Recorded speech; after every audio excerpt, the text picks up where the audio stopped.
Well, hello and welcome to another edition of the Christian Recorders Dialogue. I am your host, Antjuan Seawright, and it's so good to be back with you again. It's good to be actually live and in person here at the General Board meeting. I am so excited about today's special guest. Shout out to the mighty 7th Episcopal District where I reside in the good state of South Carolina, where we know is God's country. We are so excited about our dialogue today. It's been said that well-behaved men and women rarely make history. And if that statement is true, we know that James Clyburn, the congressman from South Carolina's 6th Congressional District, has been misbehaving all of his life. One of the most consequential elected officials to ever serve this country, the Congress, and the Constitution. My mentor, my political father, someone with the initials JC, because he feeds people fish, as he does every year with his annual fish fry, but he's known to resurrect the political dead. And so if you put the two JCs together, you know they have a lot in common. Congressman, I'm so glad to have you back with us at the Christian Recorder. Well, thank you very much for having me, Antjuan, and thanks for putting so much pressure on me. Now, I do have this fish fry every year, but only once have we been able to get to over 5,000. All it takes is once. All it takes is once. All it takes is once. Congressman, you know, I say this often in dialogue and speeches around where I've given, but I want to say it here today, and I would love your feedback on this. Every major successful social movement in the history of this country has had some key ingredients. It's had young people, all under the age of 50. It's had the black press, like the Christian Recorder. It's had the black church on the front line pushing the envelope for change, black men, black women, black organizations. Talk about the role of the African American church in this moment as it has been in previous moments in pushing the envelope for progress and change. Well, the black church has always been central to all of that. If you talk about the youth movement, it was in the church. All of that stuff grew right out of various Sunday schools, youth fellowships, those kinds of things got us all trained. And you mentioned it can be education. The churches step up. We were not allowed an education by the states. In South Carolina, my dad only went to the 7th grade because in the county he grew up in, no school for blacks beyond the 7th grade. White kids had high schools, but black kids didn't. And the church stepped up. My mother went to Mather Academy.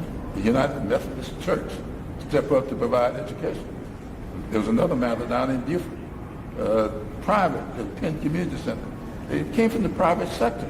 And so what we have to recognize is that the church plays a central role in all of it.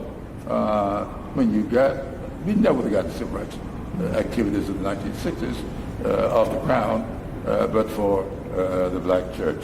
And so we still must rely on those fundamentals as we move forward.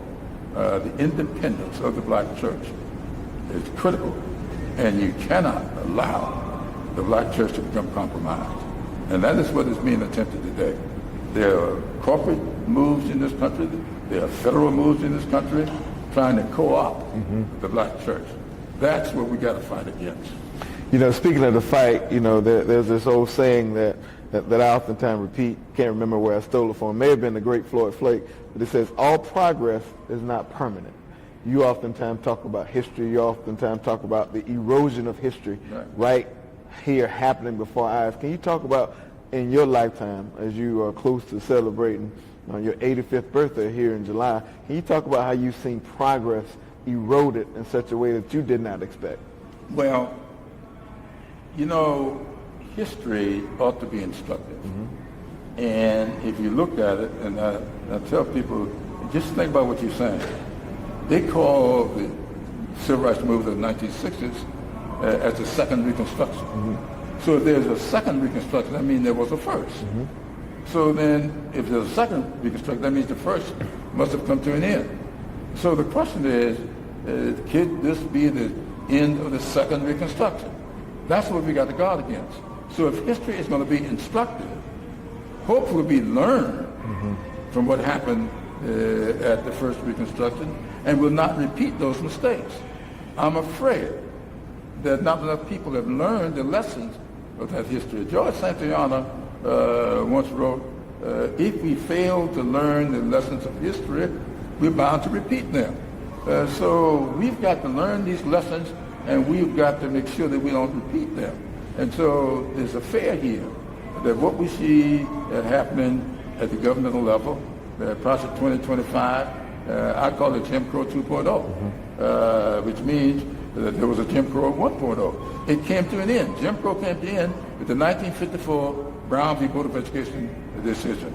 Now the question is, are we about to repeat a second Jim Crow? If Project 2025 continues, it has gotten off the ground. Make no mistake about it. It is in this new budget that we just passed the House with. It passed, I think, by 2 votes. One vote. One vote. It's going over into the Senate. The question is, are we going to stop it, or are we going to allow it to become law? Because if that budget gets signed into law, there's a good chance that we won't have another election. You know, America seems to be a nation on ICU. People are hurting. People are dying. The government, we've seen the government fold in such a way we've never seen before, at least in my lifetime. I say that with perspective at 40 years old. What do you say to people who've lost their confidence in government, the institution, lost their confidence in public officials, and lost their confidence in the process because they do not feel like those three things interconnect and make their life better? Keep plugging. My dad used to say to me all the time, son, the darkest moment, point of the night is the moment just before dawn. I find myself thinking about that a lot these days. The darkest point of the night is that moment just before dawn. So just because things look dark today doesn't mean that's a permanent state. You mentioned it earlier. I say a lot that progress is like a pendulum on the clock. It moves to the right and back to the left, then back to the right. And what we have to understand is that when that pendulum is moving, and all you got to do is look at it, we move from the right to the left when you elect Barack Obama. Then we move back to the right and elect Donald Trump. We move back to the left and elected Joe Biden. Back to the right with Donald Trump. So why do we have to get stuck? We just do the things that are necessary to move this pendulum back to the left. And remember, every time that pendulum will go from left to right or right to left, it passes through the center. So the pendulum hangs out twice as often at the center of the spectrum as it does left or right. I might steal that from you. Well, it won't be a You know, there's an old adage in politics that losers do not legislate, or you cannot govern if you do not win. Right. There are people frustrated because they feel like Democrats, the party I subscribe to, and the one that you're a part of, are not fighting enough or not doing enough, not having clear picture, a big wide camera view about the fact that we do not have power. We don't have the presidency, we do not have the House, we do not have the Senate. I make a strong argument we do not have the courts, because we know this is a right-wing judiciary appointed and controlled by the right-wing extremists. What do you say to people who feel like we're not fighting enough or not fighting for the values they want us to fight for? Well, I'll just say, look at history.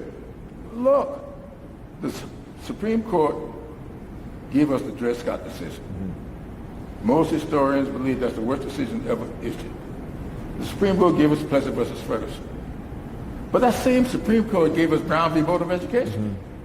And so because the pendulum is moving back to the right when it comes to the courts, doesn't mean they have to camp out there. So if we do our part in these upcoming elections, and that is what we've got to do, because if we do not, in these this year's election, we will have elections in New Jersey and Virginia this year. Next year is going to be everybody. If we do not participate to the extent that we should, there's going to be a problem. Yep. But if we do, it'll arrest that, and the pendulum will start moving back to the left. You know, speaking of elections, there's so many people getting big-eyed about 2028, and they're getting even medium-eyed, if you will, around 2026. 6, I contend that every election is important. Every one. Can you talk about the importance of these local elections that will happen in 2025? Because there are over 300,000 races on the ballot. Yes, we talk about Virginia, New Jersey, those statewide races, but the mayors, Supreme Court seats, county officials, city council officials, all across the country on the ballot of November this year. Can you talk about why those elections are fertile ground for us to participate? And school board elections. True. Don't forget that. School board elections are very, very important.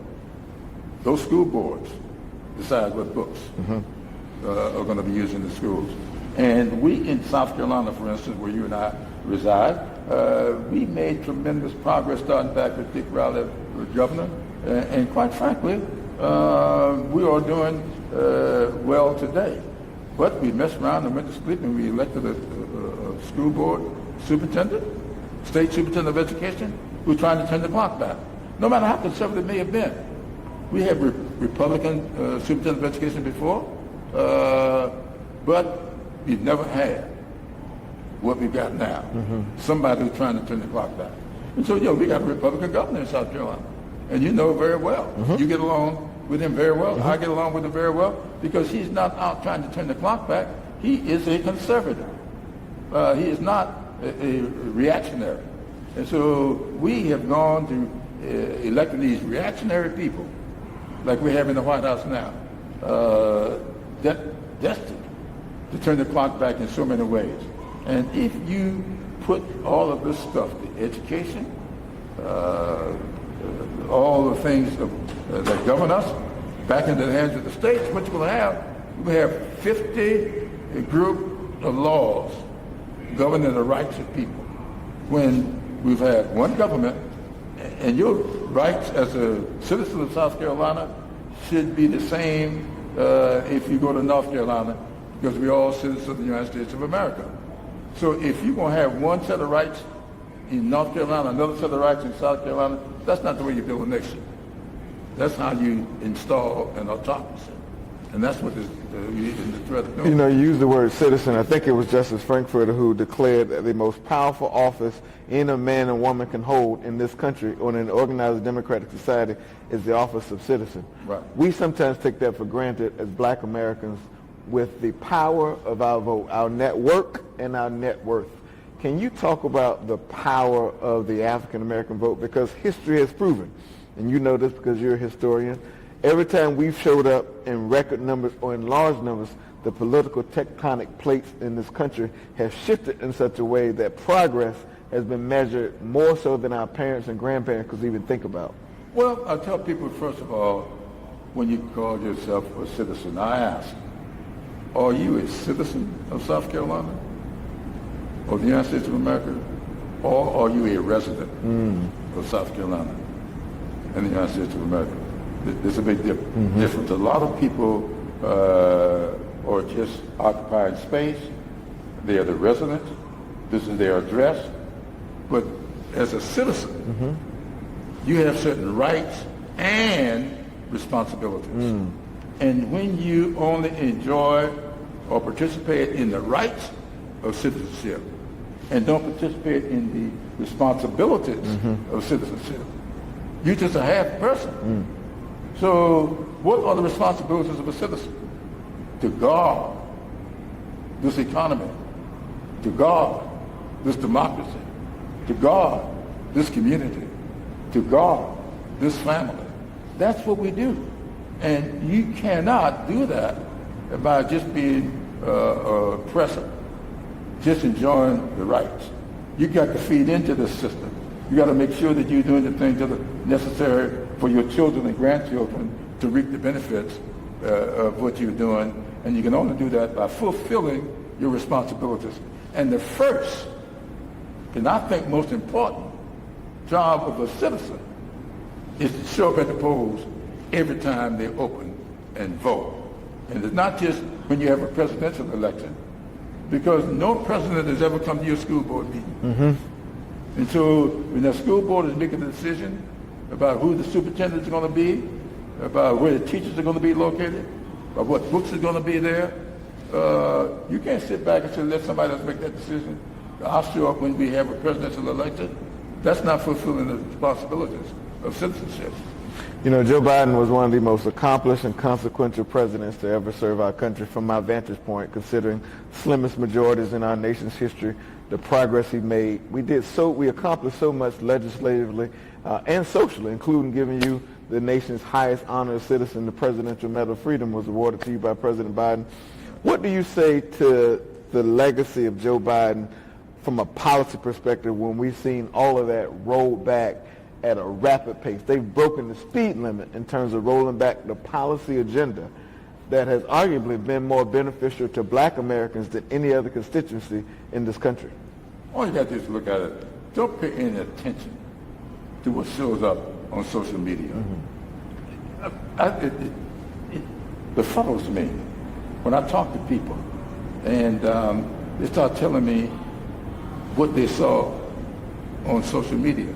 And I asked them, okay, tell me, when Joe Biden got elected, we were suffering through the worst pandemic this country's ever seen.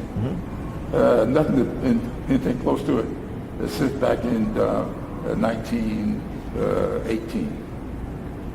Joe Biden comes into office, and that's what he's faced with. He has to do what's necessary to arrest that and to put people back on the equal footing. That's what he did. We passed this legislation that we call the rescue plan. We then passed legislation called the infrastructure bill. There are roads and bridges being built all over America today, and people says, you know, how inconvenient it is.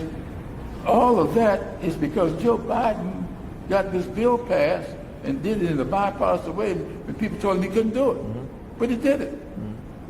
You've got electric cars all over the country. You've got these electric plants all over, especially in South Carolina. Why?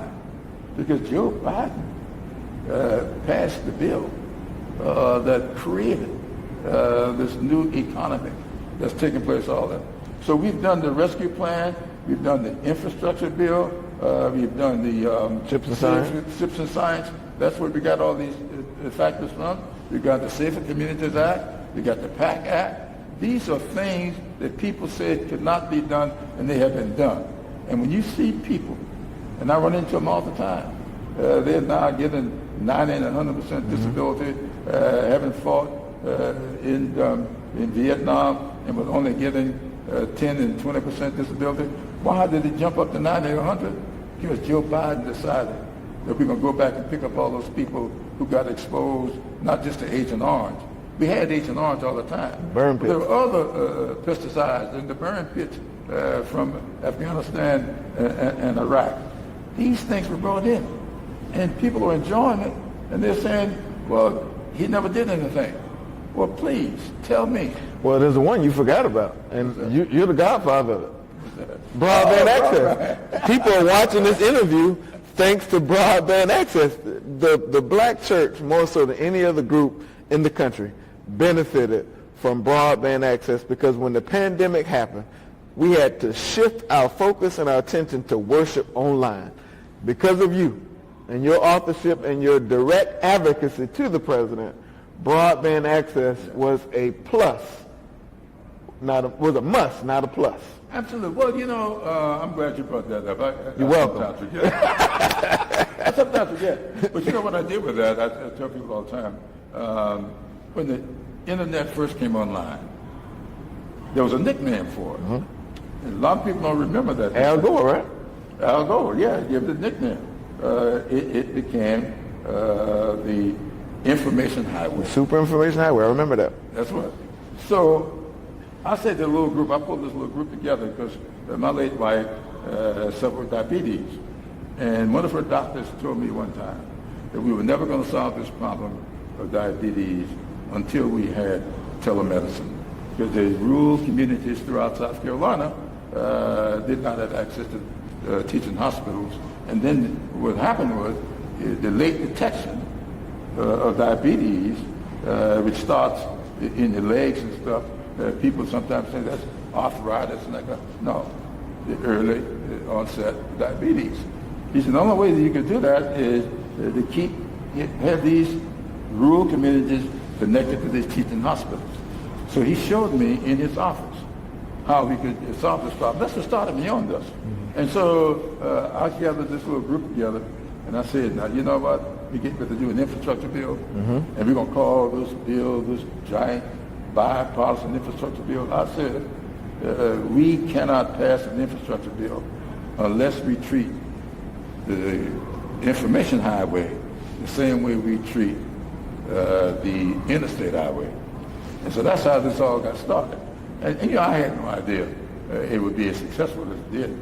But when that bill passed, we had it left the House with $95 billion for broadband. Now the Senate got doing this stuff, and it dropped down to 65. But I would have been satisfied with 45.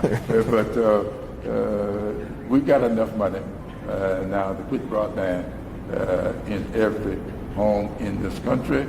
What we got to do now is make sure that money to make it affordable at the state, because you know it's renewable, and it's up for renewal now. But now in South Carolina, by the way, thanks to the relationship we've developed with this administration in South Carolina, every house, every business in our state will be connected to the internet by the end of 2026. You know, there's another one we left out of our conversation, and that's capping the price of insulin at $35 a month, which we've seen the research that says more people are living longer as a result of Joe Biden, the audacity and the steel spine of Joe Biden to cap the price of insulin at $35. And another one we forgot, for your younger generation like yourself, we capped the price of prescription drugs at $2,000 a year, I think it is. A year for seniors. For seniors, yeah. And the insulin, 35, I'm glad you mentioned that too. You know, Emily's insulin bill used to run as high as $600 a month. She was a 4-shot-a-day diabetic. Because of Joe Biden, anybody on Medicare capped at $35 a month. Now, you're going to tell me your insulin bill goes from $600 a month down to $35 a month, and you haven't done anything? That was the Inflation Reduction Act. You know, sometimes you're trying to remember the names of all these bills, you don't remember. But all of that's Joe Biden. And because of our, more importantly, because of our vote. Because of our vote.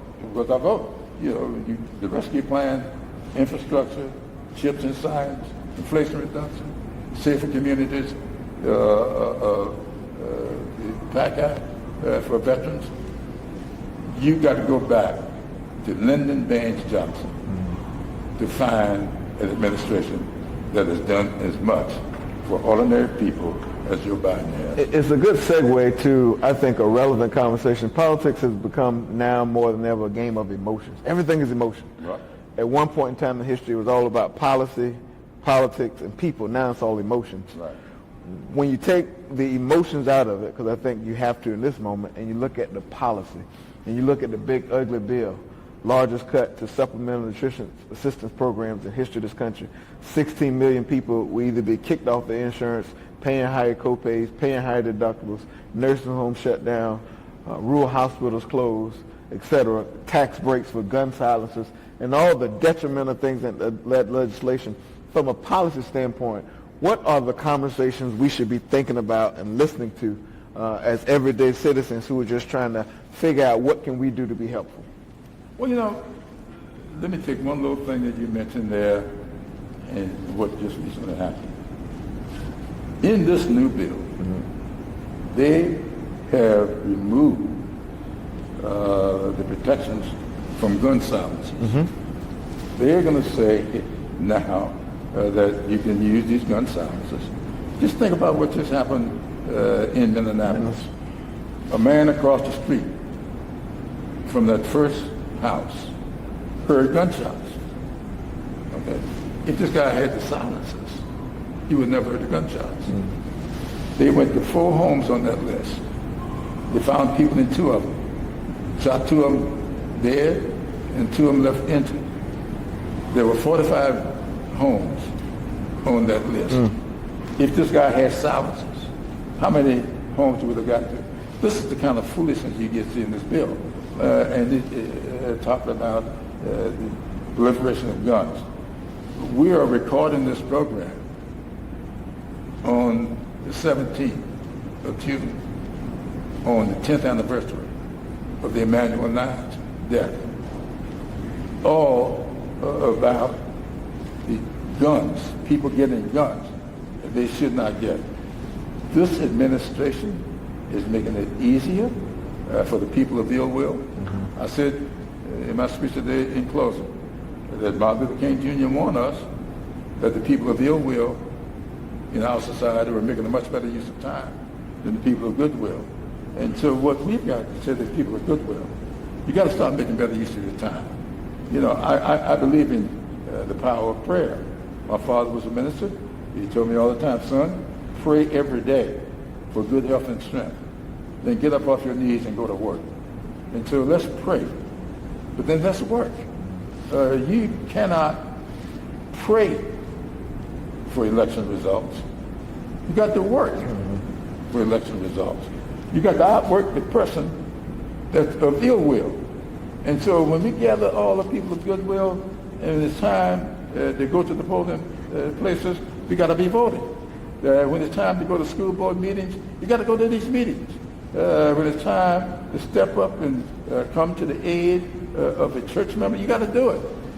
So there's just so many things that have been fundamental to our existence that we took great pleasure in doing.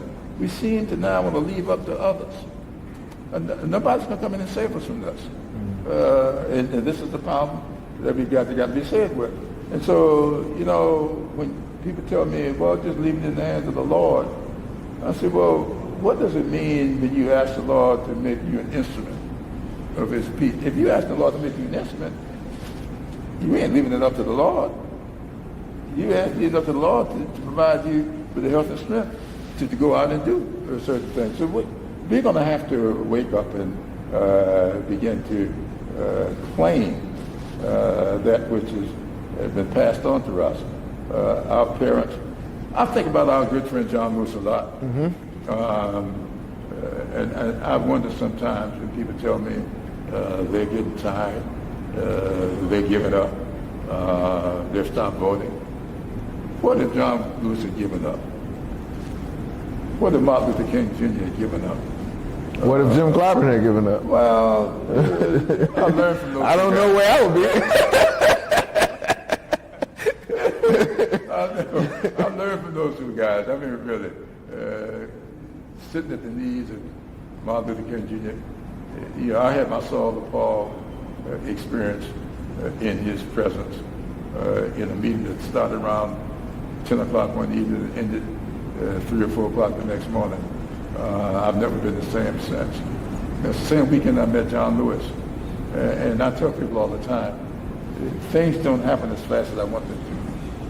And sometimes don't happen as quick as I want them to. But you got to keep plugging. You got to keep plugging. You can't give up. I got children, grandchildren, and a great-grandchild. I can't give up.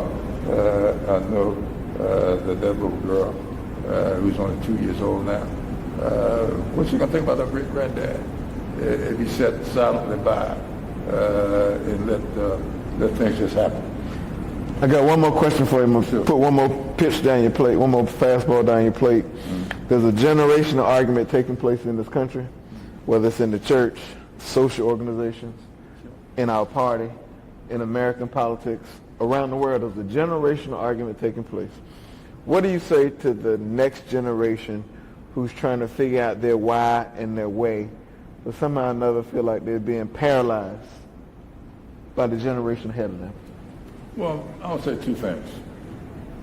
The price of liberty is eternal vigilance. There's no shortcut to that. So I'll say to any young people, I'll never forget, I was an employment counselor way back in the day. And a young lady came to see me one day, and you mentioned Matthew Perry. Matthew Perry was the attorney who came to South Carolina State during my junior year.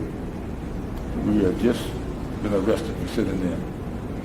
He met with a group of students and selected me out of the group to be what he called his chief witness. Now, that wasn't because of anything I had done. He selected me, as he told me later, because my father was a minister, my mother was a beautician, and neither one of them were under threat of having suffering at the hands of any boycott by white people. My mother wasn't fixing in white people's hair.